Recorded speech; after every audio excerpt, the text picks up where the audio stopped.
कर रहे थे हम लोग, फुल डुप्लेक्स कर रहे थे, है ना।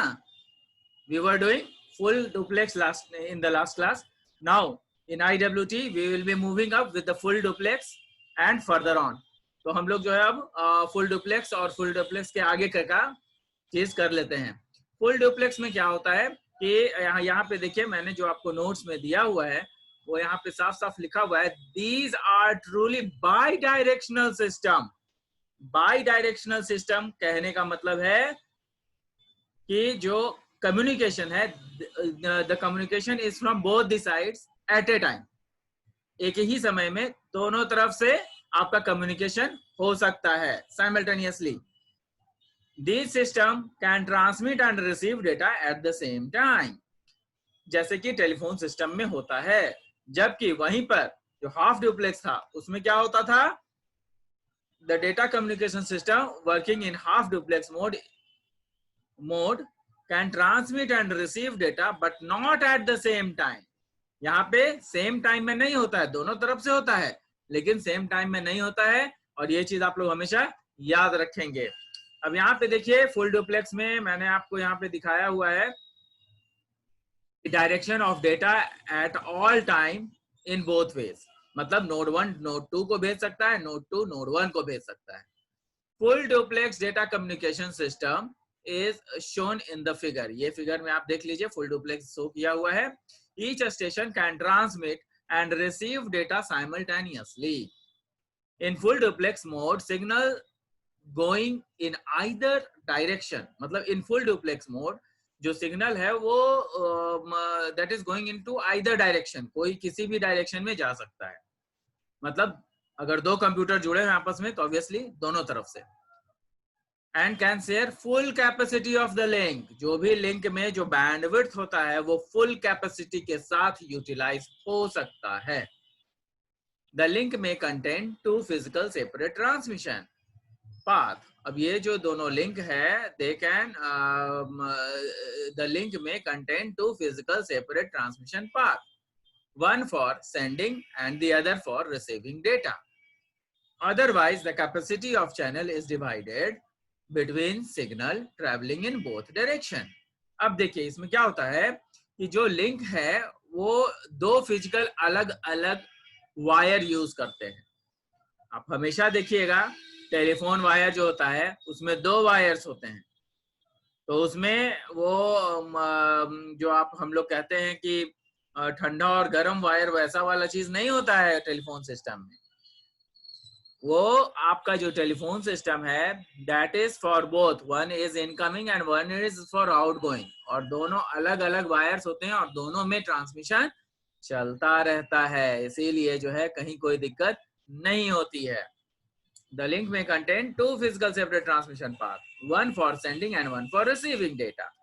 अदरवाइज नहीं तो क्या होगा, जो कैपेसिटी है चैनल का, जो कैपेसिटी है, मान लिया कि 15 या समझिए कि अगर 1 GB का कैपेसिटी है या फिर 1 MB का अगर कैपेसिटी है, उस पर्टिकुलर वायर का 1 MB का अगर कैपेसिटी है तो 1 MB क्या होगा, दो तरफा से अगर कनेक्ट होगा तो वो डिवाइड हो जाएगा ना, वो डिवाइड हो जाएगा and you will get only 512 kbps.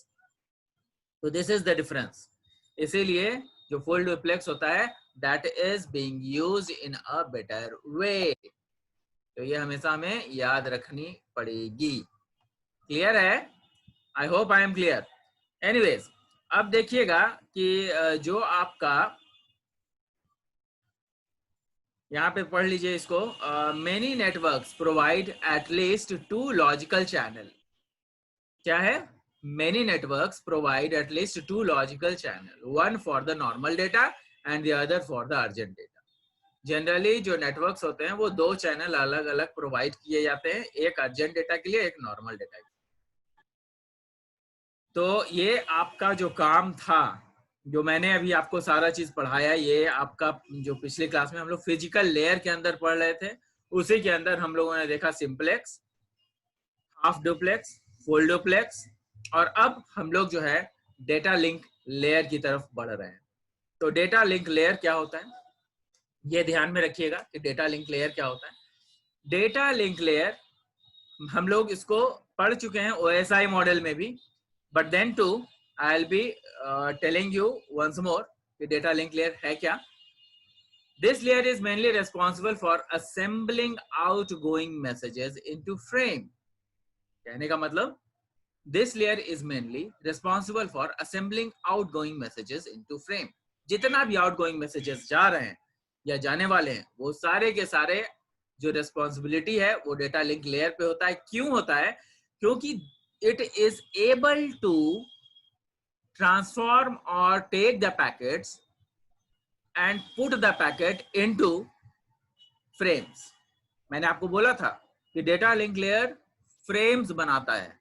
और वो फ्रेम्स क्यों बनाता है? ताकि उसमें आपका डेटा रह सके, वो डेटा जो है उसमें जा सके, डेटा क्या कर सके, डेटा जो है उसमें जो आपका पैकेट्स है वो उसमें सेट हो सके. क्यों? क्योंकि अगर मान लिया ट्रांसमिशन होगा और पैकेट सब एक साथ एक बक्से में अगर बंद है तो इधर उधर अगर बक्सा पहुंच गया इसका मतलब ये है कि पैकेट्स भी पहुंच गए. अगर एक एक पैकेट जाएगा तो हो सकता है कि 1000 पैकेट में से 2 पैकेट 4 पैकेट कहीं इधर उधर हो जाए या एरर में आ जाए, नॉइज में वो खत्म हो जाए, कुछ हो सकता है.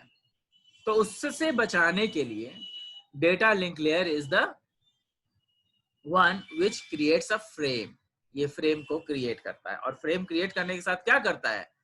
उन पैकेट्स को उसमें डाल देता है और तब with security packets are being moved from one computer to the other.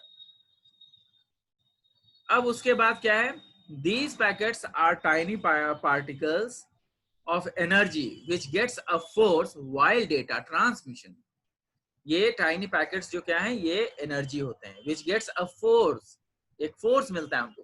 कैसे फोर्स मिलता है? क्योंकि चूंकि फिजिकल लेयर से अटैच होता है और फिजिकल लेयर में सारे मशीन्स को रेडी कर लिया जाता है तो आपके जो मशीनरी कंपोनेंट्स हैं वो फिजिकल लेयर में भी तो होंगे. और जब वो फिजिकल लेयर में होंगे तो इसका मतलब ये है कि आपका जो मशीनरी कंपोनेंट है that will be provided electricity. और वो जो इलेक्ट्रिसिटी है that makes a force, that provides a force to the packets through which the data gets transmitted.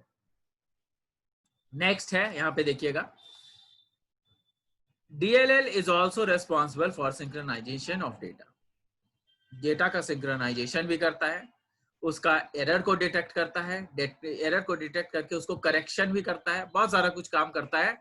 Data link layer has a lot of work और वो बहुत सारा कुछ perfectly कर पाता है.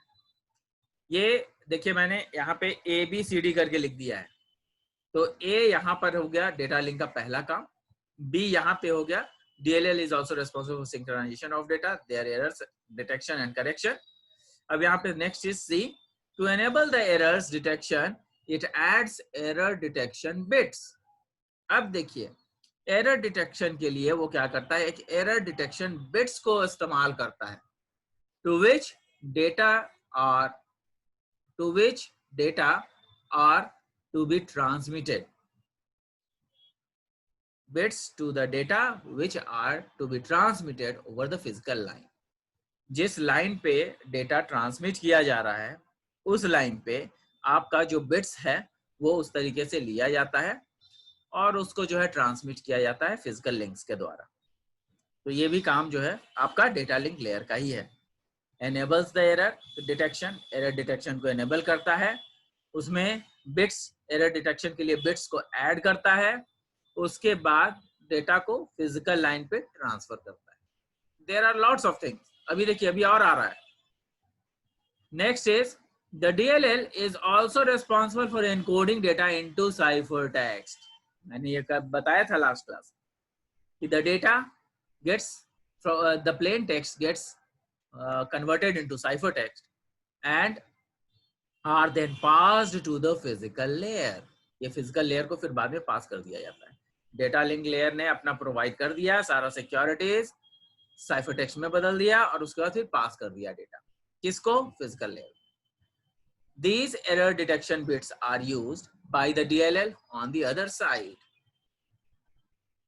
to detect and correct the errors. These error detection bits are used by the DLL on the other side to detect and correct the errors. कहने का मतलब जो एरर्स डिटेक्शन बिट्स है वो क्या किया जाता है, वो DLL के द्वारा जो है दूसरे साइड में भी वहां पे एरर को जिसको एनकोड किया गया या कुछ गलतियां हैं तो जो रिसीवर होते हैं, यहाँ पर तो सेंडर के पास काम हुआ ही, फिर बाकी जो रिसीवर के पास है वहां पे भी वो सारे काम होते हैं। डेटा को अगर कोई एरर है तो उसको करेक्ट किया जाता है और उसके बाद वो उसमें भी एरर को डिटेक्ट करने के लिए detection bit, error detection bits को यूज किया जाता है। तो there are lots of things. यहाँ पे एक और चीज है, DLL is also responsible for assembling messages into frame to provide security to the data, ये तो हम लोग पढ़ चुके हैं।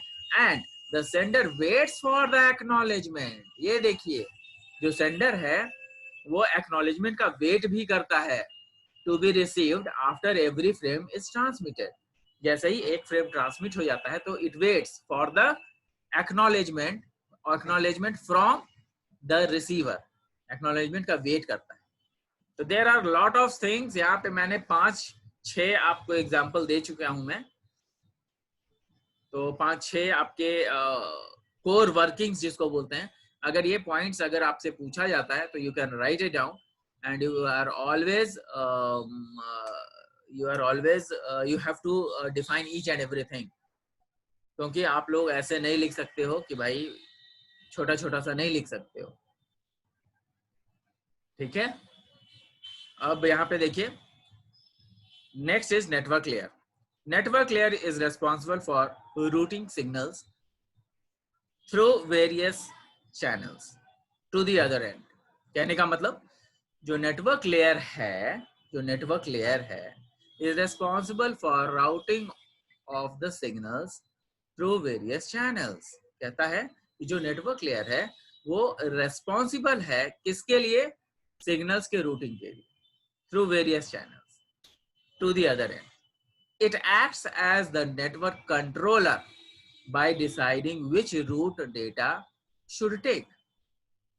ये आपको नेटवर्क लेयर क्या करता है कि सबसे पहले तो रूट प्रोवाइड करता है, मतलब रास्ता बताता है कितने रास्ते हो सकते हैं, 2, 3, 4, ये सब रास्ते बताएगा ये नेटवर्क लेयर, कितने सारे वेरियस चैनल्स हैं और उस सिग्नल को जो शॉर्टेस्ट रूट होता है उस पर वो ला देता है। It acts as the network controller. ये नेटवर्क लेयर क्या करता है कि बेसिकली नेटवर्क कंट्रोलर की तरह काम करता है। कोई ना कोई जो भी आपका रिसीवर होगा किसी न किसी नेटवर्क से रिलेटेड होगा, तो नेटवर्क लेयर का ये काम है कि जो आपका डेटा है उसको सही नेटवर्क तक पहुंचा दे। नेटवर्क तक अगर पहुंच जाएगा तो बाद में फिर ट्रांसपोर्ट लेयर उसको जो है डेस्टिनेशन तक पहुंचा देगा। तो नेटवर्क लेयर का क्या काम हुआ, to get the data reach to the layer और टू द राइट नेटवर्क, ठीक है। आगे देखिए, it divides the outgoing messages into packets. जो आपका मैसेजेस है वो बांट देता है पैकेट्स में।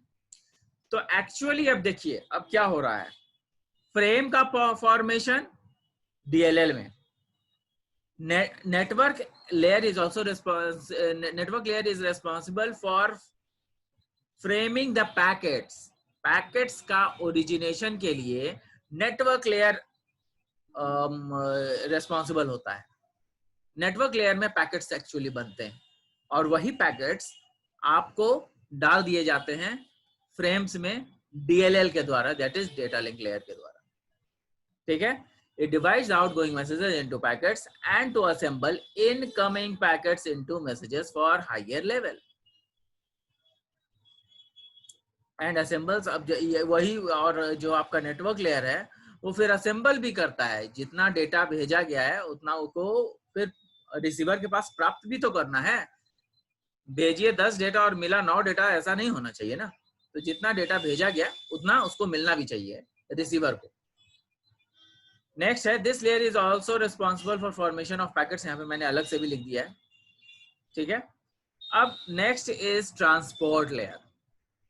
ट्रांसपोर्ट लेयर में क्या होता है, ट्रांसपोर्ट लेयर देखिए, transport layer is responsible for providing the transport services. Transport का मतलब ही होता है भैया एक जगह से दूसरे जगह पहुंचाना। तो आपका नेटवर्क डिसाइड हो गया, आपका आईपी पैकेट्स रेडी है, आपका फ्रेमिंग हो चुका है, तो अब इसका क्या काम है, नेटवर्क भी डिसाइड हो गया कौन से नेटवर्क में जाना है। तो इसका काम क्या है, इसका काम यह है कि एक जगह से उस डेटा को उठा करके दूसरी जगह पहुंचा देना। It decides whether transmission should be parallel। अब ये डिसाइड करेगा कि जो ट्रांसमिशन है वो पैरेलल होगा या सिंगल पाथ होगा। अब पैरेलल ट्रांसमिशन और सीरियल ट्रांसमिशन हम लोग पढ़ चुके हैं, तो ये सब चीजें हमें पता होनी चाहिए। पैरेलल ट्रांसमिशन में क्या होता है, पैरेलल ट्रांसमिशन में कुछ और नहीं होता है बल्कि जो डेटा है वो 8 बिट्स के रूप में एक साथ जाते हैं अलग अलग वायर के थ्रू एक साथ, जबकि सीरियल ट्रांसमिशन में एक ही वायर होता है और उसमें अलग अलग 8 बिट जाते हैं। These are the differences. Transport layer does different functions such as multiplexing, splitting और segmenting on the data। कहने का मतलब जो ट्रांसपोर्ट लेयर होता है वो डिफरेंट फंक्शंस है उसका, जो कि है आपका मल्टीप्लेक्सिंग, स्प्लिटिंग और सेगमेंटिंग ऑन द डेटा। कहने का मतलब ये है क्या, इसका मतलब ये है कि ट्रांसपोर्ट लेयर जो है वो बहुत सारे फंक्शनैलिटी करता है। वो मल्टीप्लेक्सिंग भी करता है। मल्टीप्लेक्सिंग कहने का मतलब, अब आप सोचिए ना कि मल्टीप्लेक्सिंग ये कैसे नहीं करेगा। आपका जो इनपुट है वो तो 8 बिट्स में ये डिसाइड कर रहा है कि पैरेलल जाएगा कि डेटा जो है सीरियल जाएगा। तो जब पैरेलल जाएगा तो obviously inputs will be more, या इनपुट अगर ये 1 भी है output will be more than 1। ये मल्टीप्लेक्सिंग का ये फीचर है। तो ये सब चीजें हम लोगों को ध्यान में रखनी पड़ेगी। कहाँ पे डेटा को स्प्लिट करना है, कहाँ पर सेगमेंट को स्प्लिट करना है, वो सब चीज जो है आपका ट्रांसपोर्ट लेयर देखता है। It also breaks the data into smaller units. ये क्या करता है, जो डेटा है आपका उसको छोटे छोटे स्मॉलर यूनिट्स में बांट देता है for efficient handling by the network layer. Next is transport layer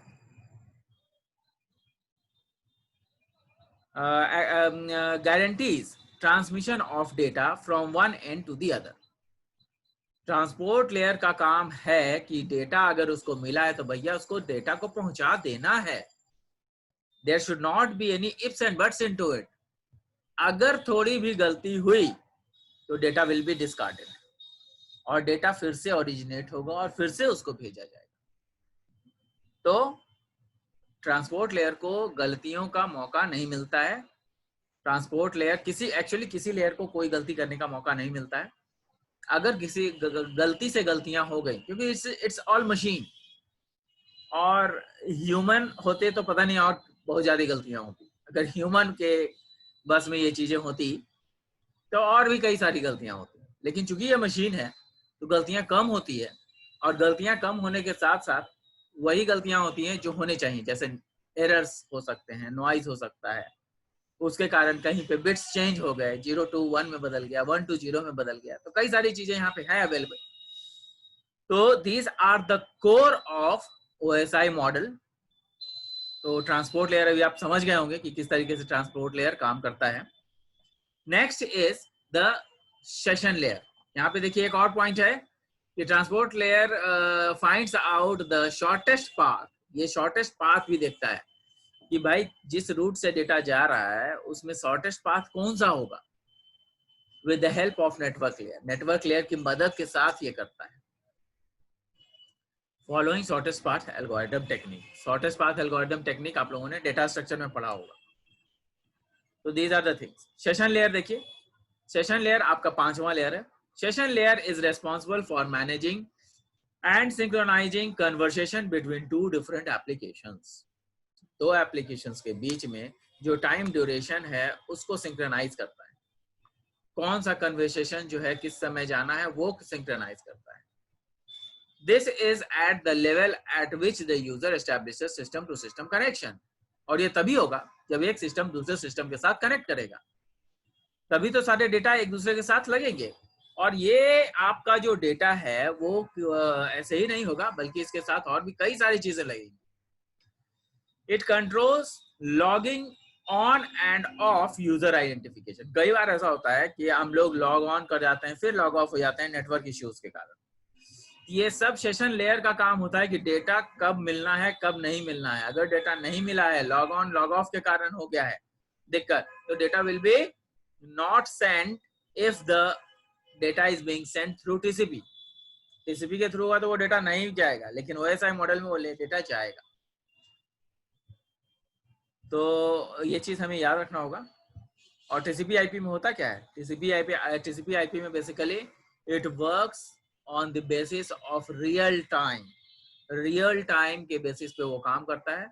जैसे कि ऑनलाइन अगर चैटिंग हो रहा हो, ऑनलाइन बातें हो रही हो, तो मतलब ऑनलाइन वीडियो चैट हो रहा हो, तो उसमें एक बार डेटा पास हो गया तो that can not be corrected, वो करेक्ट नहीं किया जा सकता। जो साइट से, जो दूसरे साइट से अगर किसी ने कुछ बोला है या कोई वीडियो ट्रांसमिट हुआ है, अगर आपके पास किसी नेटवर्क इश्यूज के कारण नहीं आया है तो वो फिर वापस नहीं आएगा। ये आपका कनेक्शनलेस ओरिएंटेड में होता है ना। तो टीसीपी आईपी जनरली उसी में इस्तेमाल करते हैं हम लोग। This is at the level at which the user establishes system to system connection. It controls logging on and logging off user identification, billing and session management. और वो ये भी चीज देखता है कि भाई ये जो डेटा है वो कितने समय में जाना चाहिए। अभी भेजा तो कल जाना चाहिए कि परसों जाना चाहिए? नहीं, अभी डेटा भेजा गया है तो इट शुड रीच, अभी भेजा गया अभी मिल जाना चाहिए। भले ही नैनो सेकंड्स कुछ लगे, लेकिन वो तुरंत डेटा मिल जाता है, बहुत ज्यादा डिले नहीं होता है। In the transmission of data from one system to the other at session layer, streams of the data are marked. अब जो है जब ये देखिए इसका जो टेक्निक काम करने का है वो बड़ा शानदार टेक्निक है। ये क्या करता है कि जितना पैकेट फ्रेम में डलता जाता है या जैसे जैसे पैकेट फॉर्मेशन होता है वैसे वैसे क्या करता है कि ये डेटा जैसे जैसे फॉर्मेशन पैकेट का होता है वो पैकेट को बनाता जाता है और उसकी नंबरिंग करता चला जाता है। अब जो डेटा डिलीवर होगा ना वो 1 के बाद 2 डिलीवर होगा, 2 के बाद 3 डिलीवर होगा, 3 के बाद 4 होगा, 5 स्किप नहीं होगा, 6 स्किप नहीं होगा। और स्किप होगा तो हमेशा के लिए स्किप हो जाएगा। मतलब फिर वो डेटा या तो दोबारा आपका जनरेट होगा या तो फिर अगर कनेक्शन लेस ओरिएंटेड है तो फिर वो डेटा स्किप ही हो जाएगा। क्यों ऐसा होगा? क्योंकि आपका जो नंबरिंग यहाँ पे होता है वही नंबरिंग के हिसाब से रिसीवर के पास मिलना भी चाहिए। अगर वो डेटा नंबरिंग के हिसाब से नहीं मिल रहा है तो इसका मतलब ये है कि डेटा 3 पहले पहुंच गया, 1 बाद में पहुंच रहा है।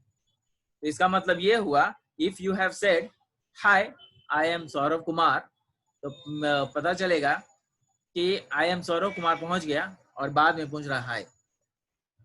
या फिर अगर आपका मैसेज है hi I am a good friend of yours bye, अगर ये मैसेज है तो पता चलेगा कि आपका बाय जो है पहले ही पहुंच गया और बाद में पहुंच रहा है हाय। तो this is like that this has to be maintained. और अगर ये मेंटेन किया जा सकता है तो वो सेशन लेयर के द्वारा किया जा सकता है। At session layer, streams of data are marked and synchronized properly so that the ends of messages are not cut prematurely and data loss is avoided. जो मैंने बताया है वही चीज इसमें लिखी हुई है। बुक से पढ़िएगा समझ में तो आएगा, it will take a long time। 4 pages पढ़िएंगे, एक पैराग्राफ उसमें से समझ में आएगा, मतलब पूरा का पूरा उसका निचोड़ निकालिएगा तो एक पैराग्राफ ही होगा। लेकिन टेनेनबॉम ने समझाया बहुत बढ़िया से है, बहरोज फरूजुन ने बहुत बढ़िया से समझाया है, टेनेनबॉम ने अच्छे से समझाया है। Try to read the books. ये सब बुक्स ऐसे बुक्स हैं जो कि टीचर की तरह पढ़ाते हैं, पढ़ने की जरूरत है केवल। तो I hope that you all are reading it nicely. Next is presentation layer. Presentation layer makes it sure that the information is delivered in such a form that the receiving system will understand the usage of incoming messages. तो presentation layer का काम क्या है? Presentation layer का काम ये है कि जो भी आप मैसेजेस भेजते हैं वो मैसेजेस रीडेबल फॉर्मेट में बन जाने चाहिए।